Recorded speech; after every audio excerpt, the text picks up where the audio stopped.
Hello guys, good morning, good afternoon, good evening sa inyong lahat. Kung anong oras man ito napapanood, this is Mr. KGB Crypto at ang petsa ngayon ay December 16, 9:22 p.m. Sabado.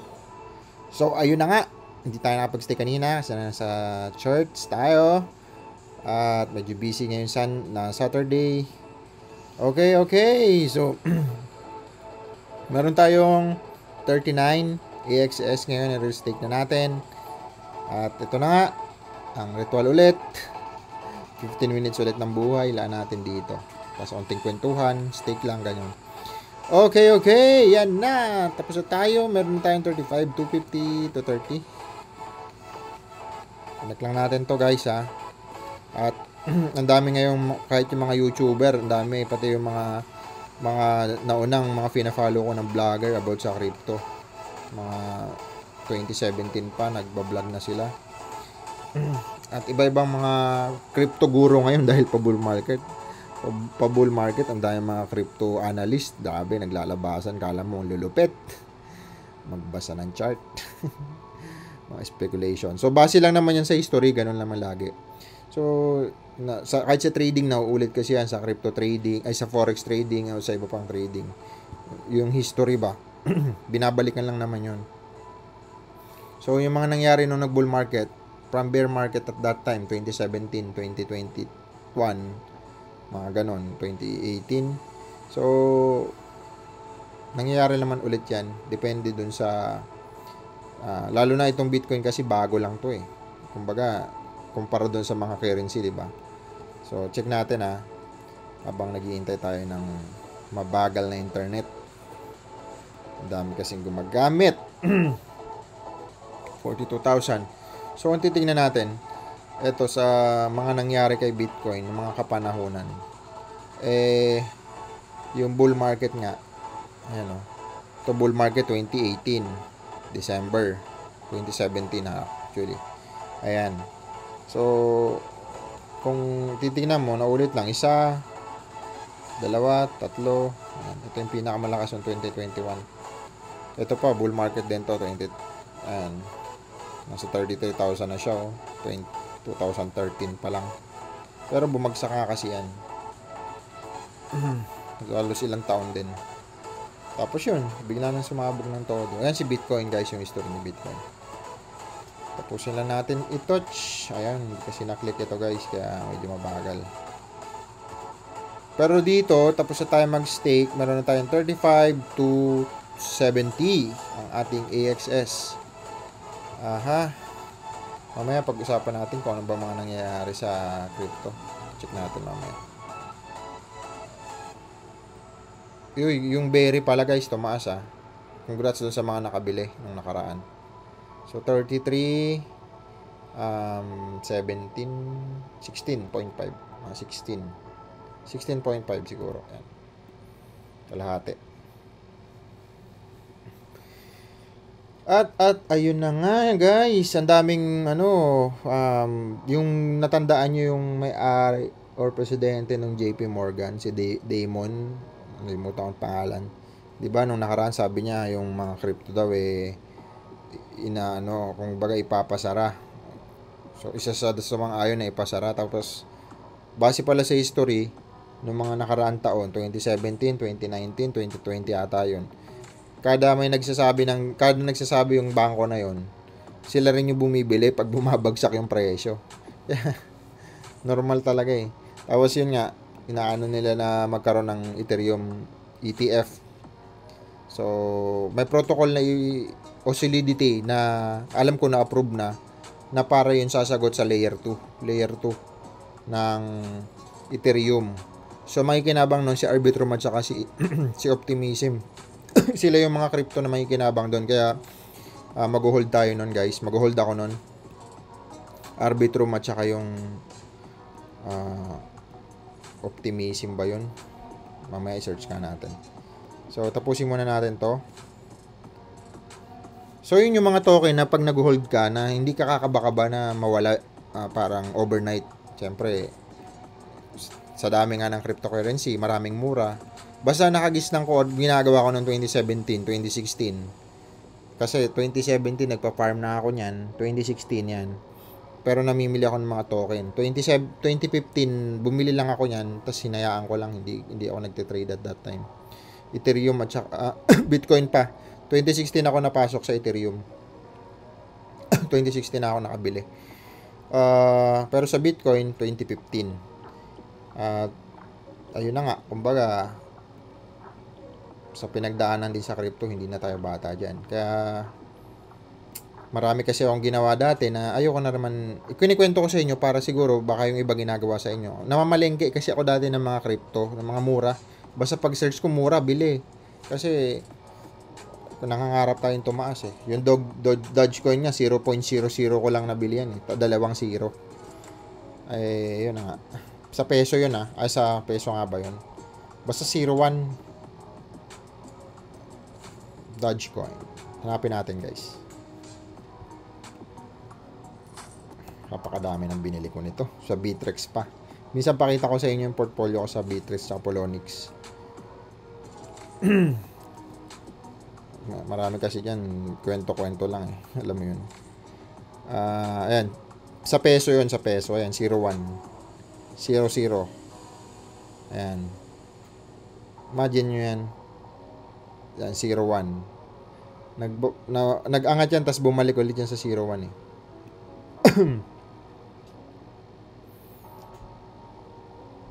Dito, hindi na siya bumaba. 11 na. 16. Ito. Bumalik yan dito sa 01. Kaya mo na nga. Sayang lang oras ng buhay ko dyan. Basta, yun na guys. Ang ginagawa ko nga kasi dati, namimili na ako ng mga token, basta mura. Marami rin lugi kasi kumita nga ako, pero marami rin naging lugi kasi yung iba nawala.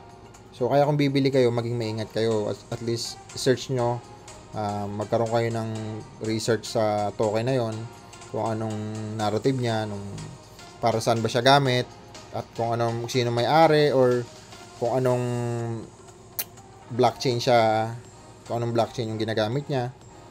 So kaya yun naman, yung mga token kasi na yan, may mga solusyon yan. Hindi yan basta-basta nandyan na wala siyang naging solusyon. Kaya iba-iba nga sila ng category, diba? May mga NFT game, may mga exchanger, may mga iba-iba ring blockchain. So, usap-usapan ngayon, itong Ethereum, kasi diba may RC20, meron pa sa pang NFT lang, mga solidity yun eh. Pero may isang solidity na in-approve na makikinabang si si Arbitrum at saka itong si Optimism. Ayan. Kaya malaki ang chance ito na umangat. Tsaka si Arbitrum. Siyempre ito okay din to. So ayun lang. Ano pa ba? Check natin guys sa Axie, sa mga nag-Axie, kung anong update. Yung berry pala tumasa. Check natin yung berry. Sa mga holder ng berry dyan, umangat siya. Kahit pa paano. Ito, may hold din tayo niyan. ICP. Isa din to sa magiging isa sa magiging giant token. Kasi ang dami niyang use case na gamit ba. Sana ba tayo? Berry. Si Berry tumaas eh. Search natin. Bagal lang internet ko guys. Dami kasing gumagamit. Yan na. Ayan. Mali. Berry. Doon na nga lang sa Berry. Yan pala eh. Siyempre yung iba naiinip yung iba kasi nga hindi ito. Dahil nga wala na itong cut. Yung mga napapanood nyo kasi mga video, kinakat-cut nila yun. Kaya yung space ng pagsasalita wala na. Dire-diretso lang. So ito kasi may mga putol-putol. Ayun siya nag-pump siya. Ilang percent? Ayan siya, nag-pump. Mula kung dito ang nakabili sa 0.3, tapos biglang nag-0.4. Swerte din ng mga nakabili. Pero pataas pa to, palagay ko. At ayun na. Lipat na natin sa Berry. Lipat natin dyan. Tapos, check natin itong mga pinagbibili natin ng mga NFT. Kung may nangyari ba sa kanila. Nasa 1 point plus to. Ayan, 1.5. Maano ngayon. Mga 1.9 na yan guys, medyo bumaba lang. Naka-diversify kasi. Umangat na naman to si si Tribul, Palaya. Palya Triol. Palya Bull. So, pag mga ganito sa mga whales, laging opportunity yan pag nagre-red. Sa iba naman, natatakot. Hindi na bumibili. Nagbebenta. Baliktad. Pag strong yung token at saka malaki yung potential niya, binibili talaga yan. Ayun, nag-pump si ngayon, 24% tong si Berry. Panalo tayo, 1.7. So, ayun. Ano pa ba? Wala naman akong kwento. Hindi kasi ako handa, basta video lang ng video. Kasayang oras. Crypto Bubble, sino mga umangat sa'yo? Ipakita mo! Si ICP, Internet Protocol. Ito, okay, si Bonk, bumaba. Beam, malaki rin potential nito. Ito kasi na-add na sa Binance, kaya tumodo Pero imagine mo, times 30 ang pera mo dyan, 130. Kung nakabili ka nung October.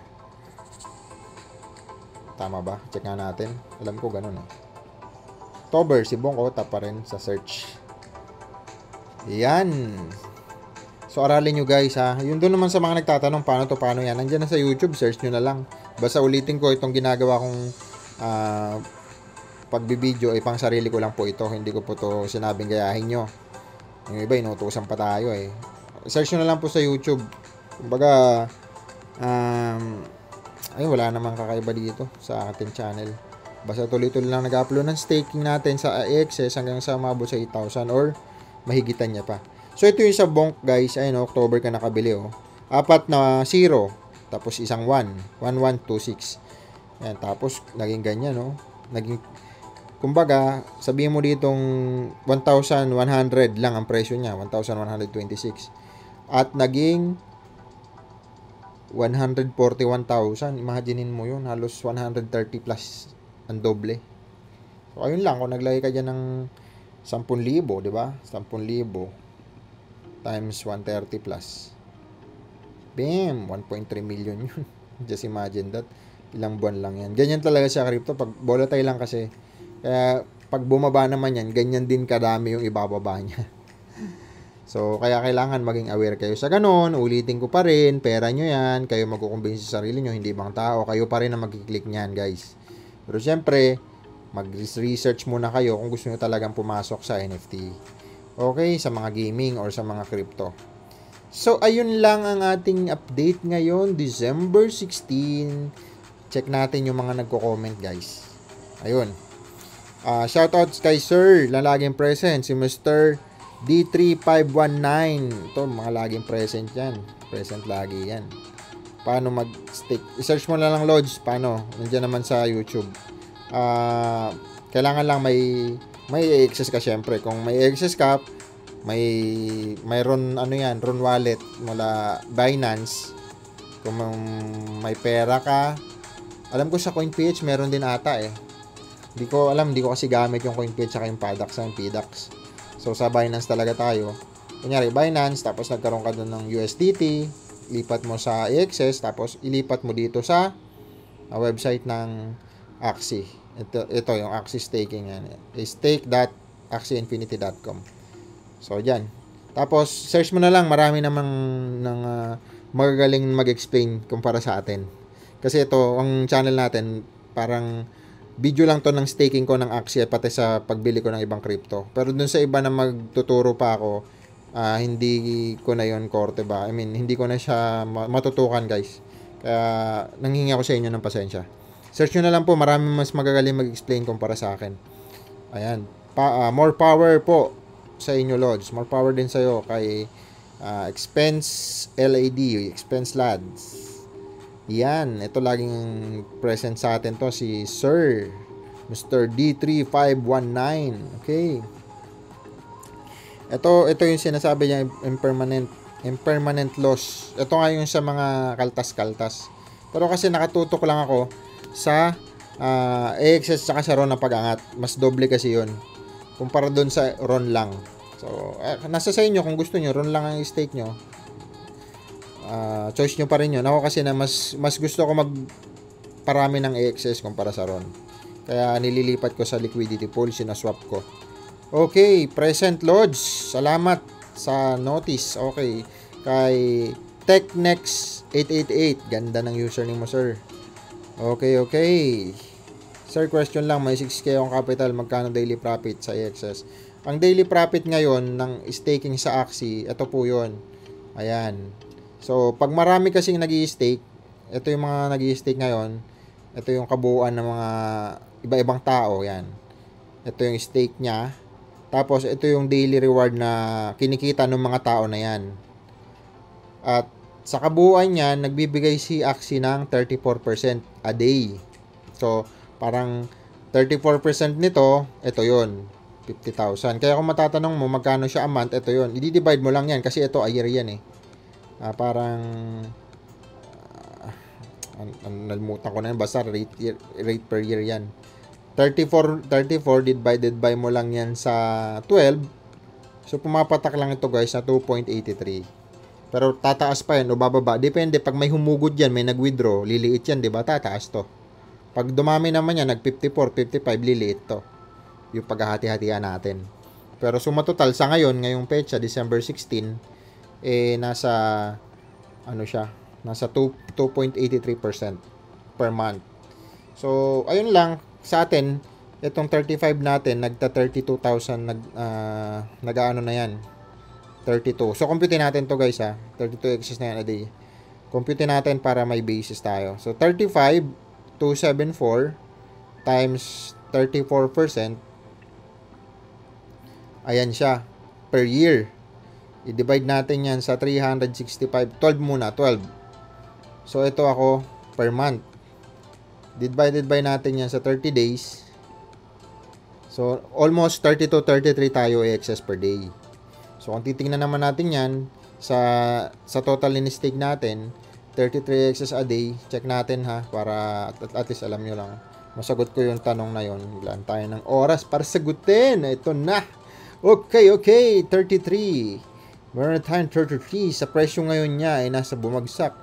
Pero nag 400 na yan. Pero guys, 8,000 yan dati 33. So, meron tayong 13,000 a day. Or 999 yan, 39 a month. Okay. So, pwede na, di ba? Pambigas-bigas. Pero kasi itong malaking stake naman ito, guys. Hindi ko naman ito pinagmamayabang or piniplex sa inyo. Pero, yan kasi ni-stake ko dati pa yan eh. Nasa 20 plus nga lang yan eh. Pero, yun nga. Stake lang ng stake. Okay. So, itong channel ko pong ito, hindi pagmamayabang or kung naiinggit ka man, bahala ka sa buhay mo.